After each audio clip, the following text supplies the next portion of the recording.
Friends, आज के topics में हम कवर करेंगे DG synchronisation. DG synchronisation system क्या होता है और ये कैसे काम करता है।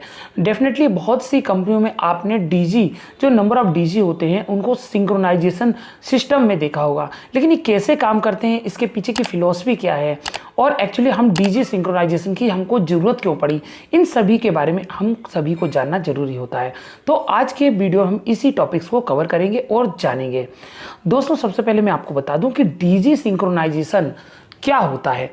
डीजी सिंक्रोनाइजेशन वो सिस्टम होता है जिसमें कि हम एक कॉमन बस बार का यूज करके नंबर ऑफ डीजी को एक कॉमन बस बार में पावर की सप्लाई करते हैं और इस पावर सप्लाई को किसी प्लांट में या किसी भी एरिया में डिस्ट्रीब्यूट किया जा सकता है। कि डीजी सिंक्रोनाइजेशन की जरूरत क्यों पड़ी।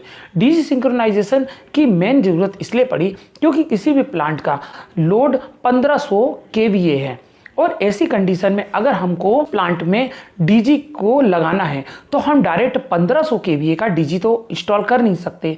तो ऐसी कंडीशन में हम वहाँ पे 500 केवीए के डीजी को इंस्टॉल करते हैं और उसके बाद जैसे हमारे पावर की रिक्वायरमेंट होती है उसके अकॉर्डिंग हम जनरेटर को ऑन करते हैं। जनरेटर मेनली सिंक्रोनाइजेशन सिस्टम में जनरेटर मास्टर और स्लेव में वर्क करते हैं।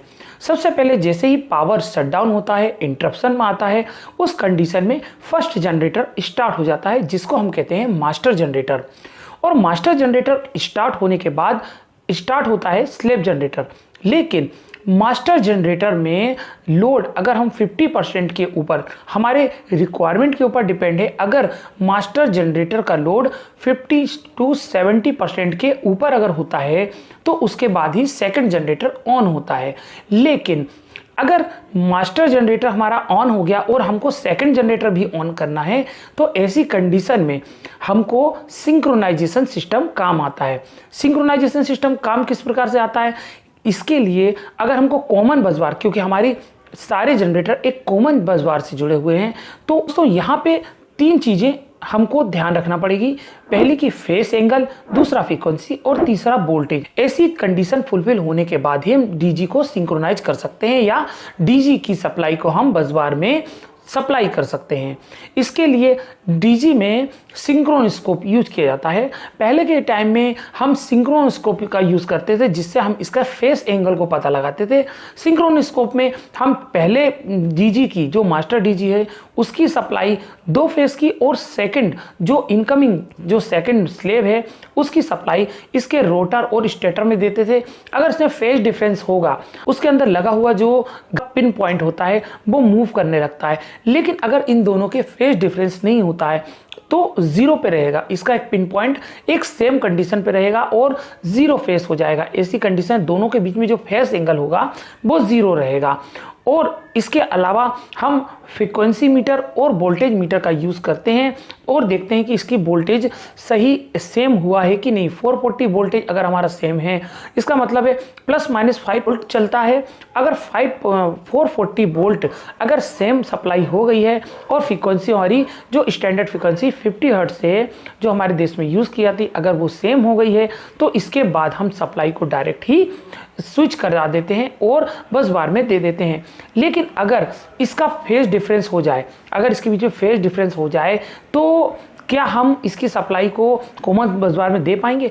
नहीं। अगर हम ऐसी अगर फेज डिफरेंस वाली या वोल्टेज या फ्रीक्वेंसी में अगर डिफरेंस है और हम अगर इसकी सप्लाई को कॉमन बस बार में देंगे तो ऐसी कंडीशन में हमारा सिस्टम कोलैप्स हो सकता है या कोई बहुत बड़ा एक्सीडेंट्स भी हो सकता है। इन सभी प्रॉब्लम्स का ध्यान रखते हुए हम डीजी के सिंक्रोनाइजेशन सिस्टम का यूज़ करते हैं, जिसमें कि ये तीनों चीज़ें, जिसमें फेस एंगल, फ्रीक्वेंसी और वोल्टेज, ये तीनों अगर सेम होंगे तभी हम कॉमन बस बार में सप्लाई डिस्ट्रीब्यूट करेंगे।